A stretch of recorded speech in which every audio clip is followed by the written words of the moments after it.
बिस्मिल्लाहिर्रहमानिर्रहीम अस्सलाम वालेकुम। आज हमारा 21वां लेक्चर है जब से ऑनलाइन क्लासेस स्टार्ट हुई हैं। You know this very well कि हम थर्ड चैप्टर पढ़ रहे हैं जिसका टाइटल है बैंक्स। और प्रीवियसली कल वाले लेक्चर में हमने शुरू किया था कि ज़रिए पॉलिसी क्या होती है या जो मरकज़ी बैंक है वो किस तरह ज़रिए एतबार को कंट्रोल करता है, इसके कौन कौन से तरीके हैं, जिसके मैंने जस्ट पॉइंट्स आपको कल क्लियर किए थे। आज हम उसकी क्या पढ़ेंगे, डिटेल पढ़ेंगे कि मॉनेटरी पॉलिसी के मिकदारी तरीके कौन से होते हैं। तो स्टार्ट कर देती हूँ विदाउट वेस्टिंग एनी टाइम। सबसे पहला पॉइंट है मिकदारी तरीके थे और मियारी तरीके थे। ओके, अब मिकदारी तरीके कौन से होते हैं। सबसे पहले है शरह बैंक की पॉलिसी। अब ये कौन सी होती है? एज़ यू नो दैट ये है आपका रेट ऑफ इंटरेस्ट या शरह सूद। ठीक है, अब ये शरह सूद क्या होती है कि जब इन्वेस्टर्स बैंक से कर्ज़ा लेते हैं तो उस वक्त कोई ना कोई, ज़ाहिर बात है बैंक्स से जब कर्ज़ा लिया जाता है तो वो शरह सूद के बगैर तो कर्ज़ा नहीं मिलेगा। यानी आप जो कर्ज़ा बैंक से लेंगे जब आप उसको पे बैक करेंगे तो आपको उस पर इंटरेस्ट अमाउंट अदा करनी पड़ती है। अब दो तरह अब ये है कि हमने इसको इस ज़िम्मन में पढ़ना है कि जब ज़री पॉलिसी बनानी है, ये शरह सूद लेट सपोज़ 5% है, इसको क्या करना है, कम करना है, ज़्यादा करना है। अगर आप मुल्क में ज़र की रसद को कंट्रोल करना चाहते हो या ज़र की रसद को कम करना चाहते हो तो इस शरह सूद को बढ़ा दिया जाता है। ज़ाहिर बात है जितनी शरह सूद कम होगी ये इन्वेस्टर्स के लिए आसान हो जाएगा ना कर्ज़ा लेना, कि उसे आसान शराइत पे कर्ज़ा मिल रहा है या कम उनको सूद अदा करना पड़ रहा है। यानी अगर आप ज़र की रसद को बढ़ाना मकसद हो तो शरह सूद को कम कर दें। अगर ज़र की रसद को कम करना मकसूद हो तो शरह सूद को बढ़ा दें। ये भी एक तरीका होता है कि ज़र की रसद को किस तरह से कंट्रोल किया जा सकता है। सेकंड पॉइंट है हमारा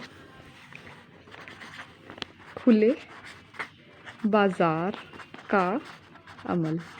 इसको कहते हैं ओपन मार्केट ऑपरेशन। अब ये ओपन मार्केट ऑपरेशन क्या होता है? आपने ये कभी शेयर्स या बॉन्ड्स की ख़रीदो कफ़ालतों की ख़रीदो फ़रोख्त का कभी लफ्ज़ तो सुना ही होगा। अब जब हुकूमत चाह रही होती है कि मुल्क में ज़र की रसद को कम करना है तो वो किस तरह से करेगी? ओपन मार्केट ऑपरेशन से मुराद है कि वो लोगों में बॉन्ड्स, शेयर्स वगैरह क्या कर देगी, बेचना शुरू कर देगी। उसका ये बेनिफिट होगा कि जब ये बॉन्ड्स या शेयर्स लोगों के पास आ जाएंगे तो जो लोगों के पास कैश इन हैंड होगा वो सर्कुलेशन से निकल कर कहाँ आ जाएगा, बैंक के पास।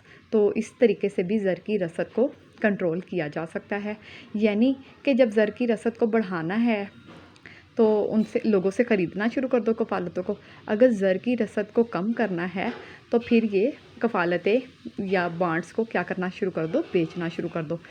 लेकिन इन सब शराइत के साथ ये भी ज़रूरी पॉइंट है कि आपकी ये उसी वक्त आपकी बैंक रेट पॉलिसी है, ये उसी वक्त सक्सेसफुल होगी जब तक तजारती बैंक क्या करेंगे, कोऑपरेट करेंगे। इसी को सक्सेसफुल होने के लिए ये भी थोड़ा सा ज़रूरी है कि जैसे मरकज़ी बैंक ने पॉलिसी दी है कि 5% आपको बैंक रेट रखना है, शरह बैंक रखना है या बैंक रेट, इसको बैंक रेट भी कहते हैं। ठीक है, अगर तजारती बैंक मरकज़ी बैंक की इंस्ट्रक्शन को फॉलो करेंगे तो तभी ये पॉलिसी सक्सेसफुल होगी ना, ज़र की रसद को कम या बढ़ाने के लिए, कम या ज़्यादा करने के लिए।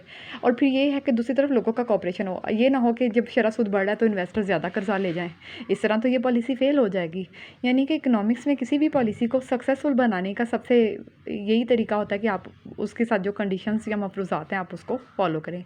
और दूसरी चीज़ थी खुले बाज़ार का अमल। अब इसमें भी यही है कि लोग जब हुकूमत अनाउंस करे कि आपको ये कफ़ालतें या बॉन्ड्स ख़रीदने हैं तो लोग रिएक्ट करें अकॉर्डिंगली। अगर लोग उसके अकॉर्डिंगली रिएक्ट नहीं करेंगे तो फिर ये पॉलिसी सक्सेसफुल नहीं होगी। अब इसका थर्ड पॉइंट मैं पढ़ाने जा रही हूँ, वो क्या है, महफूज सरमाए के तनासुब में तब्दीली। महफूज सरमाए के तनासुब में तब्दीली। अब ये महफूज सरमाया कौन सा होता है कि जब आपने 100 रुपये बैंक में डिपॉज़िट करवाया ये होता है एक CRR, SLR और लोन, ये 3 पार्ट्स होते हैं। ये तो कर्ज़ा दे दिया 70% लेट्स सपोज़, SLR कितना है लेट्स सपोज़ 10% और ये CRR क्या है 20%। यानी आपके 100 में से 20 रुपये क्या करेगा तजारती बैंक मरकज़ी बैंक को जमा कराएगा, ठीक है, महफूज सरमाए के तौर पे। अब अगर आप इस तरह कर लें, चलिए इसको फ़िलहाल निकाल दें, सिर्फ आपको बात समझाने के लिए, लेट्स सपोज़ 80 है, कर्ज़ा देना है। अब यहाँ पे अगर ज़र की रसद को कम या ज़्यादा करना है तो किस तरह से किया जाएगा कि जो महफूज सरमाए का तनासुब है इसको ऊपर या नीचे किया जाएगा। अगर आपके पास 100 रुपये है, महफूज सरमाया 20 है, बाकी लोन कितना है 80। जब आपने ज़र की रसद को बढ़ाना हो तो इसको कम करके 10% पे ले आओ, तो ये ले ज़र की रसद 80 से 90 पे चली जाएगी, ठीक है, क्योंकि कर्ज़ा जितना ज़्यादा देंगे उतना ही ज़्यादा ज़र की रसद बढ़ेगी। अगर आपने इसको कम करना है तो आप क्या करें, महफूज सरमाए के तनासुब को बढ़ा दें। पहले 20% था, आप कितना कर ले 30% कर ले तो 70 पे रह जाएगा। यानी इस तरह से आप ये महफूज सरमाए के तनासुब को कम या ज़्यादा करके इस को कर सकते हो सक्सेसफुल। लेकिन इसके लिए भी ज़रूरी है कि जब आपने महफूज सरमाया कम या ज़्यादा करना है या आपको मरकज़ी बैंक की तरफ से कोई इंस्ट्रक्शन आती है तो तजारती बैंकों का ये फ़र्ज़ बनता है कि वो इंस्ट्रक्शंस को फॉलो करें। अब इसका चौथा पॉइंट है राशन बंदी। अब ये राशन बंदी क्या है? ज़ाहिर बात है कि जब मेजर इसका कंट्रोलर कौन सा होता है, मरकज़ी बैंक या स्टेट बैंक ऑफ पाकिस्तान, लेकिन इसमें प्लेयर इन्वॉल्व है। अब ये जो महफूज सरमाए के तनासुब का जहाँ तक ताल्लुक है, ये सारे जो ऑपरेशन है ये मरकज़ी बैंक तो नहीं करेगा। मरकज़ी बैंक का काम जस्ट इंस्ट्रक्शंस देना होता है, ये सारे फंक्शंस कैरी आउट करेगा आपके तजारती बैंक्स जैसे HBL, UBL या जितने भी आपके मुल्क के अंदर बैंक काम कर रहे हैं। अब ज़ाहिर बात है कि जब तक ये तजारती बैंक मरकज़ी बैंक की इंस्ट्रक्शंस पे प्रॉपरली अमल नहीं करेंगे तब तक ये सक्सेसफुल नहीं, आपकी पॉलिसी सक्सेसफुल बन ही नहीं सकती या आप ज़र की रसद को कम या ज़्यादा अकॉर्डिंगली नहीं कर सकते। अब ये राशन बंदी क्या है? जब तजारती बैंक मरकज़ी बैंक की हदायत या इंस्ट्रक्शंस पे अमल नहीं करता तो फिर क्या करेगा, मरकज़ी बैंक के पास यही ऑप्शन बचता है कि वो उसको हेल्प आउट ना करे या उसको कर्ज़ा जो भी देगा या मुश्किल में जिस तरह भी इसको हैंडल करेगा वो उसको छोड़ देगा। यानी जब वो ज़ाहिर बात है कि अगर सीधी उंगली से घी ना निकले तो उंगली टेढ़ी करनी पड़ती है। अब मरकज़ी बैंक के पास यही ऑप्शन बचेगा कि वो उसको कर्ज़ा देना क्या करेगा, बंद कर देगा। यानी ये सारे जो प्रोसीजर या मेथड्स हैं ये हमारे आते हैं मिक़दारी तरीके में। यानी ये इस तरह से कि कहीं हमने देखा शरह सूद को, कहीं हमने कफ़ालतों या बॉन्ड्स को इशू करके, कहीं महफूज सरमाए के तनासुब को कम ज़्यादा करके हमने क्या किया था, ज़र की मिक़दार को कंट्रोल करने के तरीक़ों के बारे में पढ़ा था। अब हम आगे देखते हैं कि इसके मियारी तरीके कौन से हैं। ओके, मियारी तरीक़ों में सबसे पहला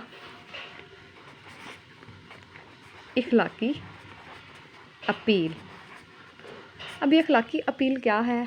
ज़ाहिर बात है कि मरकज़ी बैंक का काम होता है कि उसने जो भी ज़री पॉलिसी बनाई है उसकी कामयाबी के लिए ज़रूरी होता है कि जो जितने भी मुल्क के अंदर तजारती बैंक है वो मरकज़ी बैंक के साथ प्रॉपरली कोऑपरेट करें। वो पहले तो सिर्फ उनको क्या करेगा, डायरेक्शन देगा, इखलाकी जिसको कहते हैं हम प्यार से समझाना, वो जस्ट डायरेक्शन देगा कि आपको ये काम या ये पॉलिसी इस तरह से कैरी आउट करनी है या ज़र की मिक़दार को इस तरह कंट्रोल करना है या ओपन मार्केट यानी खुले बाज़ार के अमल से करना है या बैंक पॉलिसी या बैंक रेट क्या रखना है। वो जस्ट पहले सिर्फ डायरेक्शंस देगा कि आपको क्या करना है, बैंक रेट बढ़ाना है, कम करना है, खुले बाज़ार के अमल में आपने कफ़ालतें ख़रीदनी है या बेचनी हैं या आप उस महफूज सरमाए का तनासुब कितना रखना चाहिए। वो पहले तो इस तरह से जस्ट देगा। इखलाकी अपील यही होता है कि आप बस एक दफ़ा बताते हो कि ये चीज़ ऐसे करनी है। फिर दूसरा काम क्या है, रास्त इक़दाम। अब ये रास्त इक़दाम क्या होता है कि ज़ाहिर बात है कि जब मरकज़ी बैंक तजारती बैंक को ज़री पॉलिसी के हवाले से इंस्ट्रक्शन देता है, अगर तजारती बैंक मरकज़ी बैंक की पॉलिसी पे अमल ना करे तो फिर उसके पास ऑप्शन नहीं बचता कि वो किस तरह से करे। एक दफ़ा तो उसने प्यार से वार्न कर दिया लेकिन फिर भी काम नहीं बना तो अब यही होगा कि वो उसके अगेंस्ट डायरेक्ट एक्शन लेगा। वो डायरेक्ट एक्शन कुछ भी हो सकता है कि ये इस तरह भी हो सकता है कि जब तजारती बैंक को मरकज़ी बैंक की मदद की ज़रूरत हो वो उसकी मदद ना करे, कोई स्ट्रिक्ट एक्शन ले ले या उसको अपनी लिस्ट से या जो रजिस्ट्रेशन लिस्ट होती है उससे भी निकाल सकता है। क्योंकि पहले तो एक दफ़ा जस्ट अपील की जाती है ना, ये हमेशा यही तरीका होता है ना कि आप पहले अपील दायर करते हो कि उसको फ़ॉलो किया जाए। अगर वो नहीं फ़ॉलो करेगा फिर आपके पास सेकंड ऑप्शन यही बचता है कि आप डायरेक्ट एक्शन लेते हैं। और थर्ड वन क्या है, इश्तहारबाज़ी। अब ये इश्तहारबाज़ी क्या है, इसका क्या क्या मकसद है? इश्तहार अब ये इश्तहारबाज़ी क्या है? आप में से बहुत सारे लोग न्यूज़पेपर रेगुलरली पढ़ते होंगे। अब इश्तहारबाज़ी का मकसद भी क्या होता है कि उसमें मतलब एडवर्टाइज़ किसी भी चीज़ का ऐड, जैसा कि आपको मालूम है कि टीवी पे भी किसी भी चीज़ का ऐड दिया जाता है, उसका मकसद यही होता है कि उस प्रोडक्ट की जानिब आपको अट्रैक्ट किया जाए। अब इसी तरह से जब मरकज़ी बैंक ने ज़र की रसद को कम या ज़्यादा करना है, वो उसके लिए इश्तहारबाज़ी करेगा कि वो बॉन्ड्स या ऐसी स्कीम्स अनाउंस कर देगा जिससे लोग अपनी रकम जो है वो सर्कुलेशन से निकाल के बैंक्स के पास आ जाए। यानी कोई इनामी स्कीम रख दी, कोई बॉन्ड्स वगैरह रख दिए, ये सारी यानी पब्लिसिटी करेगा ताकि लोग पब्लिसिटी के ज़रिए जब लोग अट्रैक्ट होंगे तो इस तरह से भी ज़र की मिक़दार को कम या ज़्यादा किया जा सकेगा।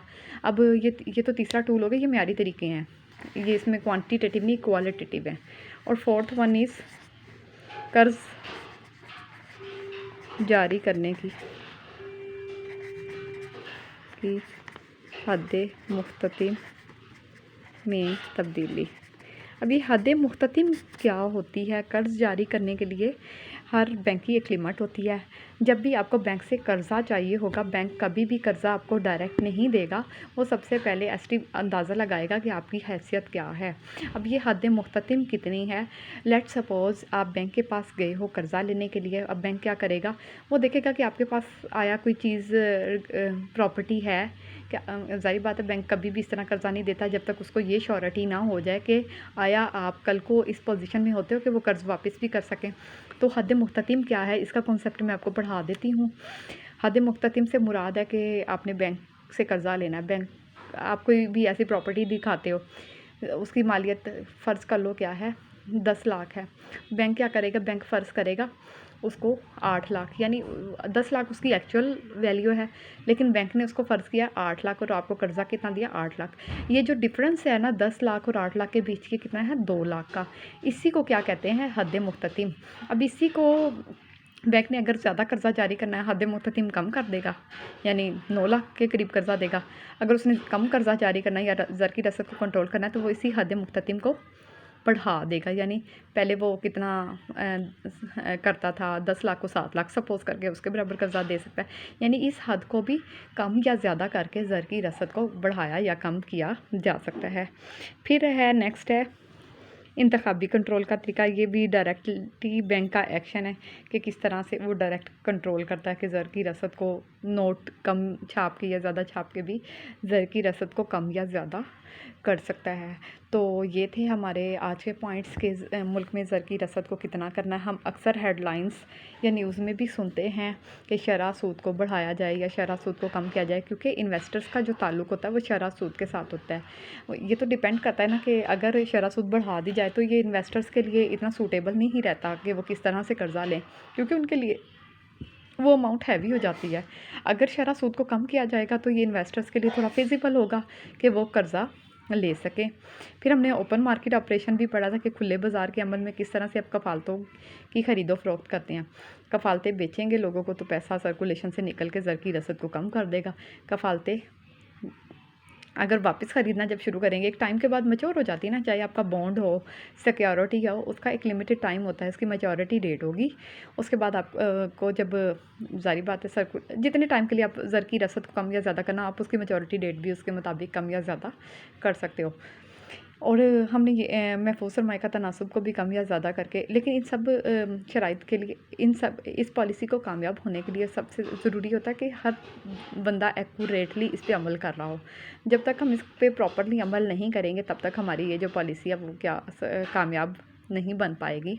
तो ये थे हमारे ज़री पॉलिसी को कंट्रोल करने के मियारी और मिक़दारी तरीके थे, जिसको हमने काफ़ी डिटेल से पढ़ा।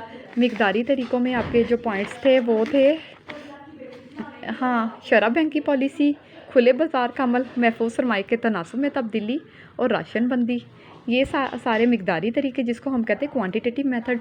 और क्वालिटेटिव कौन से थे कि उसमें इखलाकी अपील आ जाती है। फिर डायरेक्ट एक्शन होता है कि ज़ाहिर बात है कि मरकज़ी बैंक का फंक्शन होता है कि वो अमल कराए इंस्ट्रक्शंस पे। तो ये सारे तरीके हैं जिसकी मदद से हम ज़र की रसद को कम या ज़्यादा कर सकते हैं। ओके, टेक केयर, अल्लाह हाफ़िज़।